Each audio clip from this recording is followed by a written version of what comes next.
검찰 내 부조리를 공개적으로 지적해왔던 임은정 검사가 그동안 검찰 내부 게시판에 올렸던 글 뒷이야기를 모아서 책으로 펴냈습니다. 임은정 대구지검 부장검사 모셨습니다. 안녕하십니까? 반갑습니다. 뉴스공장에서 현직 검사를 모신 게 처음인데 예.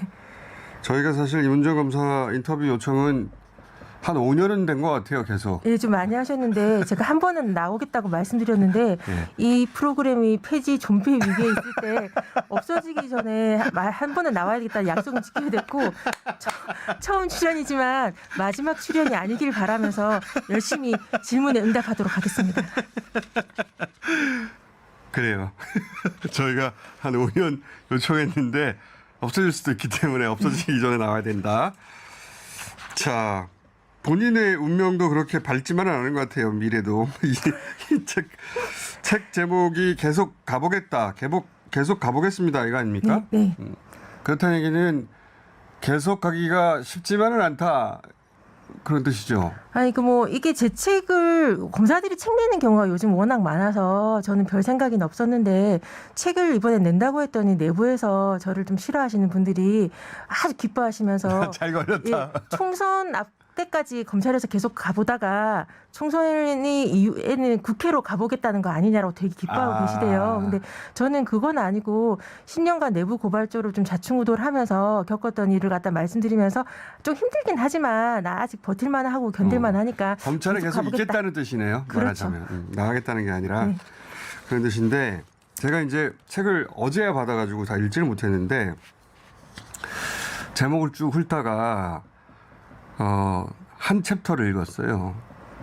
근데 이제 본인이 애초에는 그 상관이 이뻐하는 검사였는데 지금은 이제 미워하는 검사가 됐지 않습니까? 네. 미워.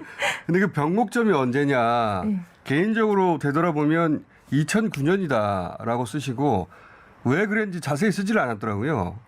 2009년에 무슨 일이 있었습니까? 아니, 그러니까 제가 그때 법무부의 법무심의관실 갔으면 네. 지금 검찰총장 직무 대행하고 있는 이원석 차장 검사랑 같이 근무했고요. 네. 한동훈 장관이 제 옆 사무실이었고, 주진우 법률비서관이 제 옆 사무실이었고, 다 다 지금 그랬어요. 잘 나가는 분들인데. 그러니까 저 빼놓고는 다 잘 나가고 있는 상황인데. 그때 그러니까 예, 잘 나갔었는데요. 잘 나가는 검사의 진로에 들어섰어요 그때. 예, 법무부에 그러니까 가서. 30기 여성 검사 중에서는 최선두 주자긴 했는데 저도 좀 놀라운 건 같은 것을 보고 들었는데도 결론이 다르잖아요. 그분들은 계속 잘 나갔었고 저는 거기서 보니까 그때가 이명박 정부 시절이에요. 네. 그러니까 그 전에도 솔직히 나쁜 거 많이 봤는데 이거 개인적 일탈이라고 다 이렇게 스스로 합리화시키는 거 있잖아요. 저 사람 이상한 거 우리 조직 아름다운 조직 정의로운 조직 난 여기서 사랑받고 인정받을 거야. 그렇게 열심히 못 본 척하며 살다가 이명박 정부 시절에 법무부 갔을 때 공장장님도 아시다시피 심했으니까 보고 듣는 것들이 많았으니까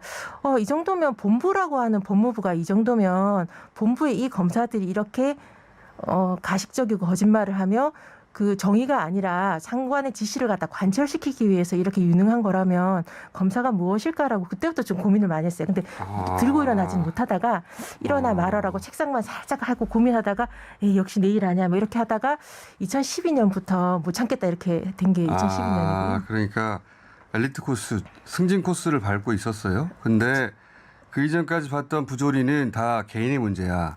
저 검사가 잘못한 거야. 이렇게 합리화하다가 요 조직에 들어간 다음에 이것은 검찰 자체의 문제인가? 본부의 문제니까요. 본부가 이 정도면 본부의 가장 엘리트라고 할까? 수뇌부 이게 이제 머리잖아요. 네. 결정하는 이 조직의 사람들이 이 모양이라면 검찰 조직 전체가 썩었다고 생각하는 게 합리적이지 않을까요? 그런 생각을 처음으로 2009년에 하게 됐다. 슬프지만 그때 뒤늦게 알았던 게 슬픈 거지만요. 예, 그렇습니다.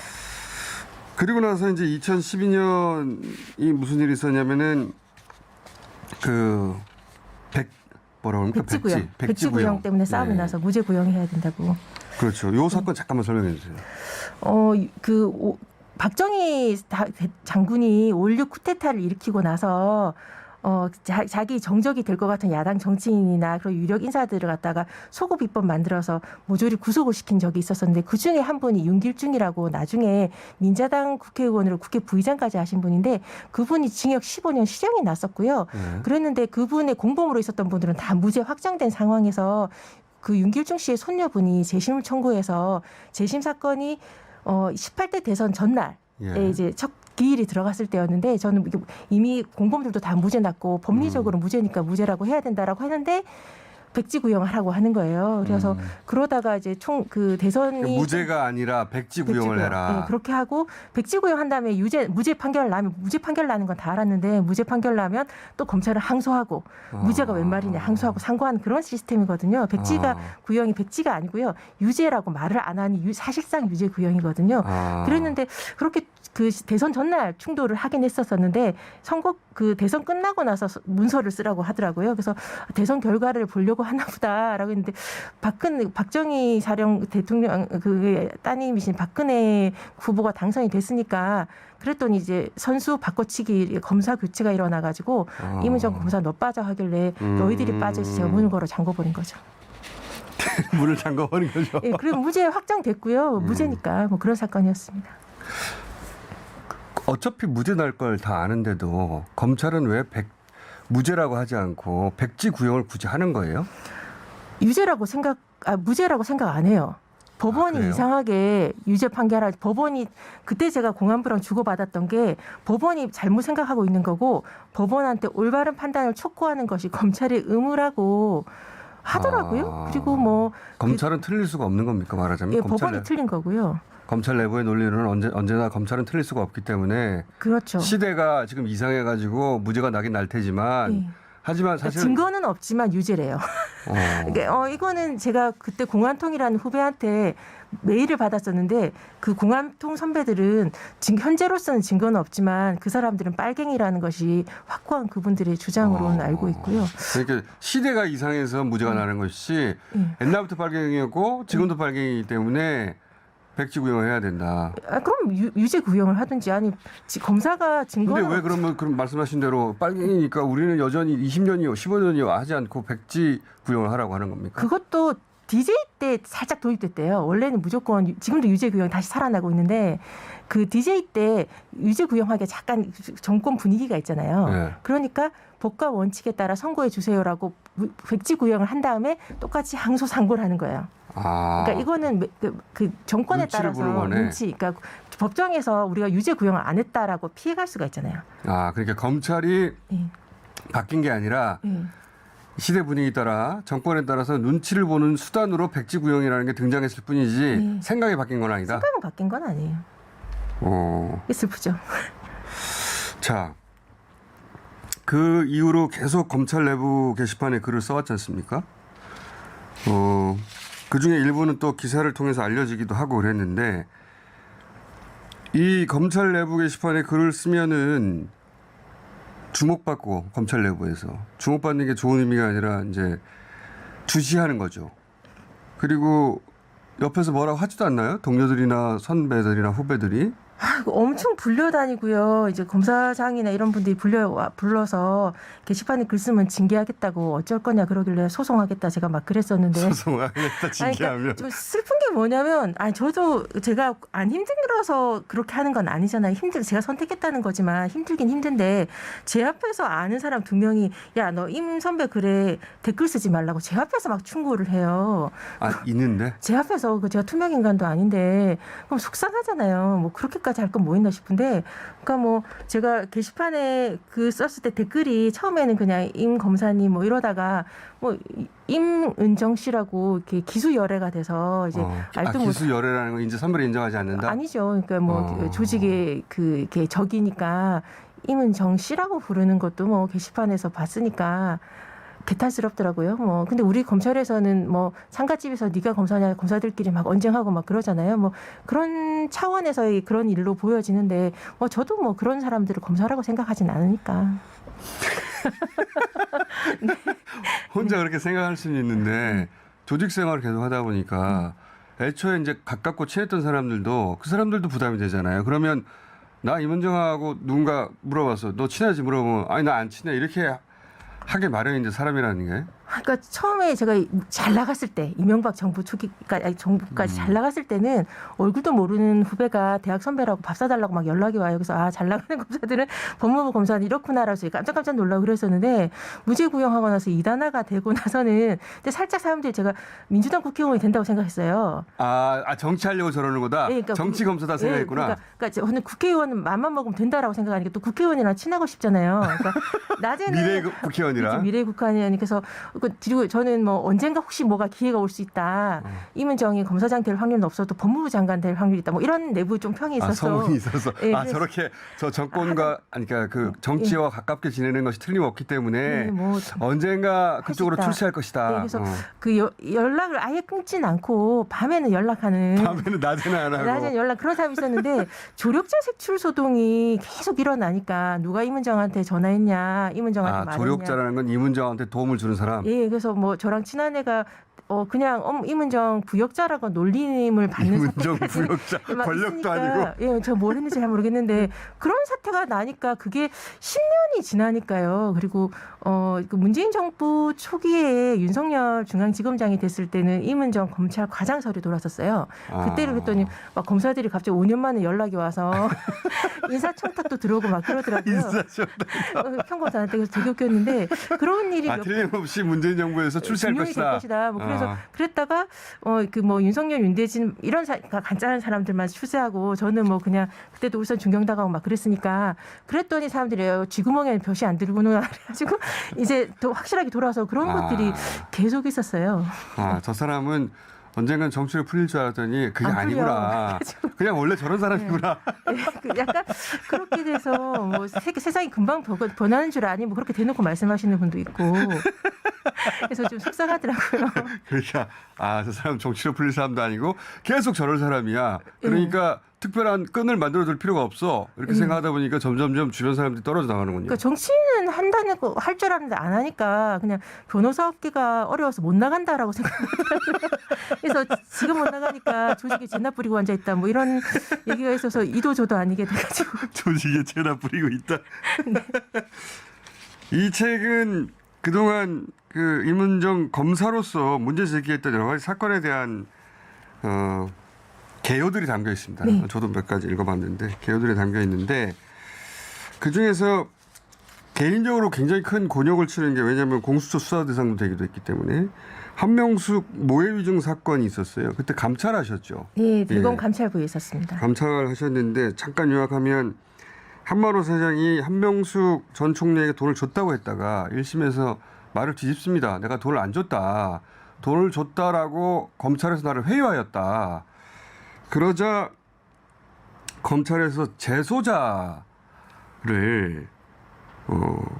회유하여 이 회유라는 말은 그렇게 불려갔던 재소자 중에 한 사람이 본인이 내가 그렇게 검찰이 회유하여서 거짓말을 했다라고 나중에 진정을 하기 때문에 그 표현을 쓰는 건데 재소자 중에 한 사람이 검찰이 거짓말 시켰어요. 이런 주장을 했거든요. 그런 진정을 했어요.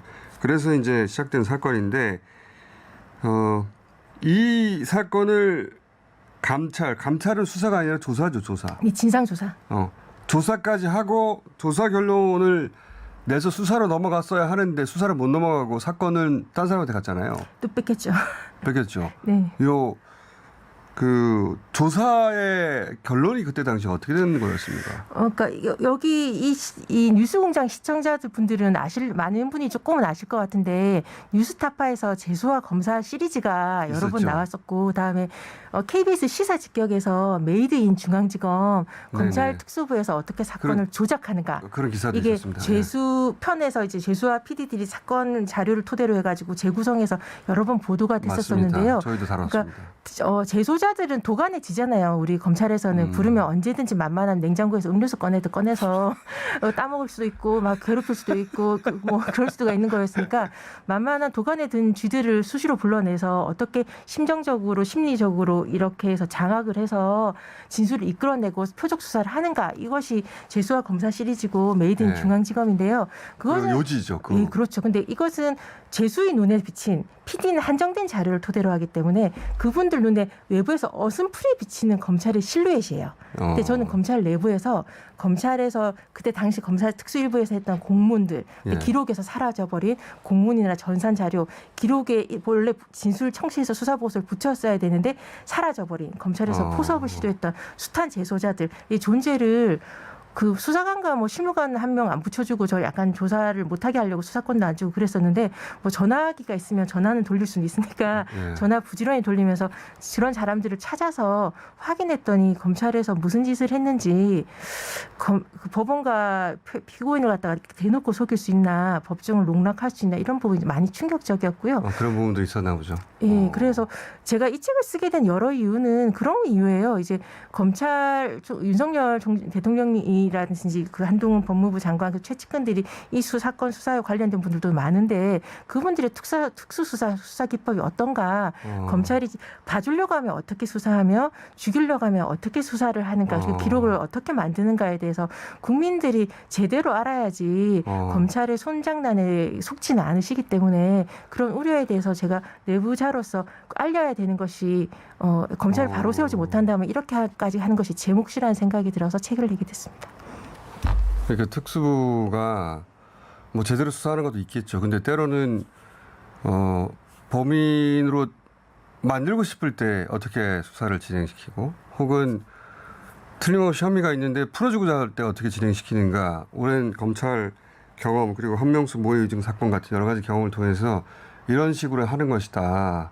라고 그 일부 윤곽을 좀 보여주시려고 한 거네요. 네. 내부자로서. 이게 계속 이제 뭐 보수 언론이라든지 그런 분들이 한명숙 재판 뒤집는 거냐라고 막 공격해서 다시 조금 부연을 한다면 저는 한명숙 전 총리가 한만호 씨한테 정치 자금을 받았는지를 한 건 아니고요.